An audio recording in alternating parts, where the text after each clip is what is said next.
दोस्तों नमस्कार, आप देख रहे हैं सत्य हुंकार में आपके साथ सत्यपाल। आज हमारे खास मेहमान हैं खुशबू दुबे, जो वार्ड 26 से आम आदमी पार्टी के पार्षद पद के प्रत्याशी हैं। संभावित कह सकते हैं कि वो संभावित अभी प्रत्याशी हैं। यूथ हैं, अभी उनकी पढ़ाई भी चल रही है, लॉ की तैयारी कर रहे हैं, अच्छी खासी बात कर सकते हैं एजुकेशन को लेकर के। पहले भी हमने इंटरव्यू किया था तो एजुकेशन के ऊपर बहुत सारी बातें उन्होंने रखी थी। आज मेरा उनसे एक यही सवाल होगा कि हरियाणा सरकार ने एजुकेशन क्षेत्र में एक नई योजना को लॉन्च किया है। पहले 134A के माध्यम से गरीब बच्चों को पढ़ाने की बात थी, उस योजना को बंद कर दिया।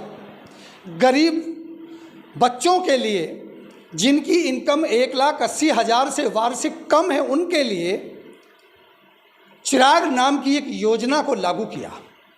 चिराग योजना क्या कहती है, वास्तव में हरियाणा की सरकार शिक्षा को लेकर क्या सोचती है, और इस सारी बातों के ऊपर खुशबू दुबे क्या सोचती हैं, आइए बात करते हैं। स्वागत करते हैं सबसे पहले खुशबू जी, आपका बहुत बहुत स्वागत है। नमस्कार सर, नमस्कार। मैं इस चैनल के माध्यम से वार्ड 26 के सभी जनता का और यहाँ तिगांव विधानसभा की सभी जनता का नंदन करती हूँ।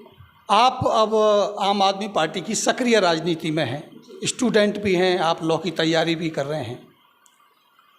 शिक्षा को लेकर के आपने पहले भी बयान दिया था, क्या स्थिति मानते हैं कि हरियाणा की शिक्षा व्यवस्था कैसी है पहली नज़र में? यहाँ की हरियाणा की शिक्षा व्यवस्था बिल्कुल भी सही ढंग से नहीं चल रही है, बिल्कुल भी सुचारू रूप से नहीं चल रही है।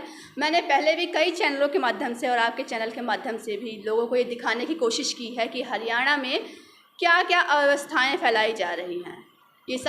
ये सब यहाँ की सरकार द्वारा किया जा रहा है। अगर मैं बात करूँ, अभी हाल में एक योजना लागू की गई है हरियाणा सरकार की तरफ से।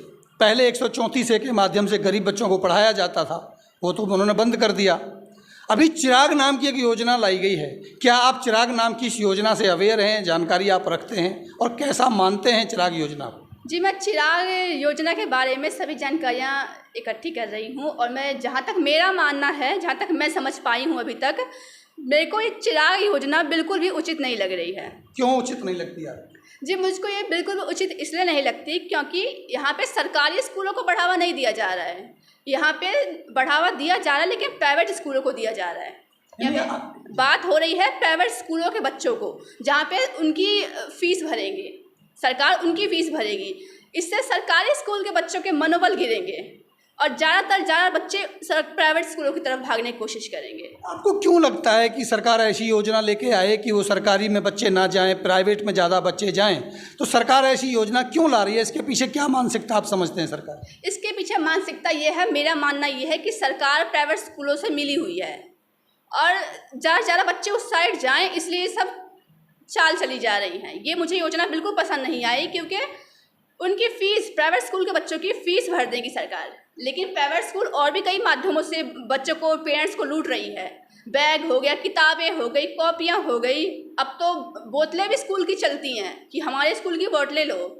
यानी आपका कहना यह है कि सरकार फीस तो दे देगी, क्योंकि प्राइवेट में हो या सरकारी में हो, लेकिन जो और चीज़ें हैं, जो और तरह से पैसा वसूलते हैं प्राइवेट स्कूल, वो शायद सरकार नहीं, वो सब सरकार नहीं देगी। सरकार ने केवल यहाँ पे फ़ीस भरने की बात कही है, केवल फ़ीस भरी जाएगी। किताब, कॉपी, बोतल, बैग, इन सब से उन्हें कोई लेना देना नहीं है। और जो भी प्राइवेट स्कूल हर एक हफ्ते में एक प्रोजेक्ट बनवाती है बच्चे से, उसका प्रोजेक्ट का खर्चा भी कम से कम 200 से 300 रुपये होता है। अच्छा स्कूल है तो और भी ज़्यादा उसकी प्रोजेक्ट की फ़ीस होती है। वो सब कुछ पेरेंट्स को ही देने पड़ेंगे, सब व्यवस्था पेरेंट्स ही करेंगे। यानी आपकी नज़र में चिराग योजना जो लाई गई, आप मानते हैं कि कहीं ना कहीं ये साजिश है सरकार? जी, ये साजिश है सरकार की।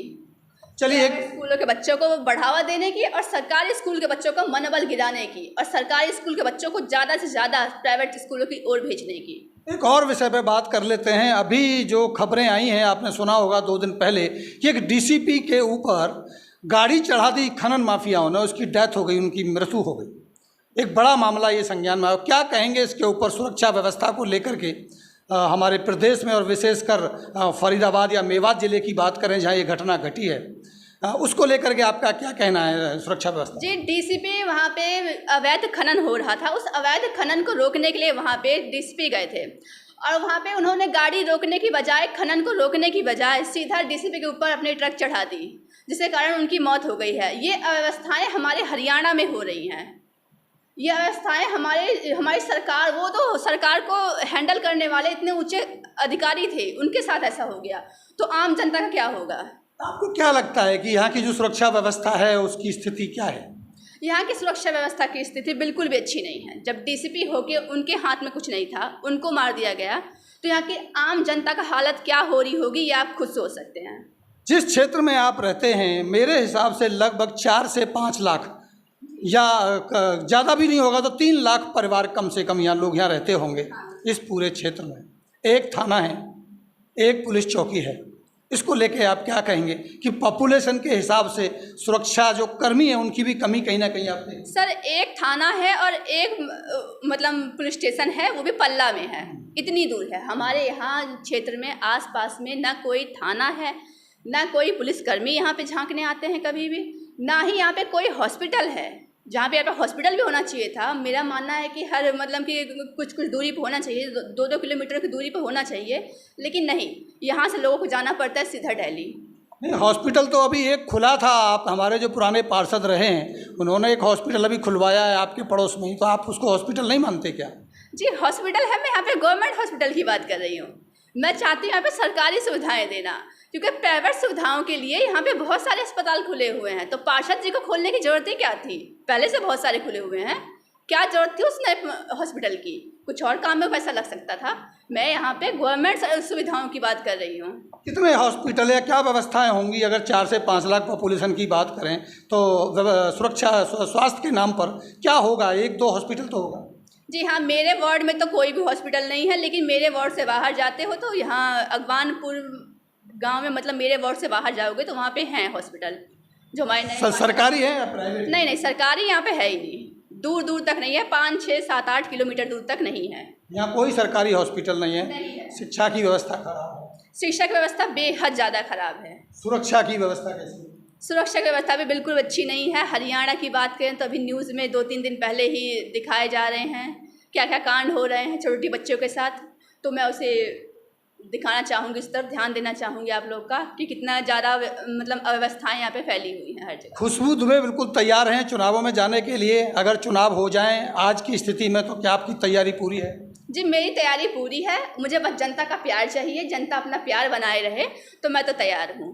अगर आपको टिकट मिल जाता है और आप पार्षद बन जाते हैं, ये हमारी शुभकामनाएं, आप बने, तो सबसे पहली प्राथमिकता पर क्या काम रहेगा आपका? सबसे पहली प्राथमिकता मेरी ये रहेगी कि यहाँ से कोई भी काम करने से पहले मैं चाहूँगी मेरे सिविल लाइंस जो हैं, नालियों की अव्यवस्थाएं हैं ये, और महिलाओं की सुरक्षा के लिए जगह जगह पे कैमरे लगवाना और लाइटें लगवाना चाहूँगी। सबसे पहला काम ये रहेगा मेरा। सबसे पहले साफ सफाई और महिलाओं की सुरक्षा का ध्यान रखना। जी, चलिए, बहुत बहुत धन्यवाद आपका। ये थी खुशबू दुबे जी, जो बहुत ही बेबाकी से उन्होंने अपनी राय रखी है। शिक्षा को लेकर के उनका ये कहना है कि जो योजना लाई गई है कहीं ना कहीं प्राइवेट स्कूलों को बढ़ावा देने की नियति से योजना लाई गई है। जहाँ तक सुरक्षा की बात करें तो उसका अभी ज्वलंत उदाहरण डीएसपी के ऊपर हुए हमले के बारे में देखती हैं और बताती हैं कि 5 लाख लोगों के ऊपर इतनी कम पुलिस यहाँ लगाई गई। एक थाना है, मात्र एक चौकी है, और यहाँ सुरक्षा की व्यवस्था के भी पुख्ता इंतजाम नहीं है।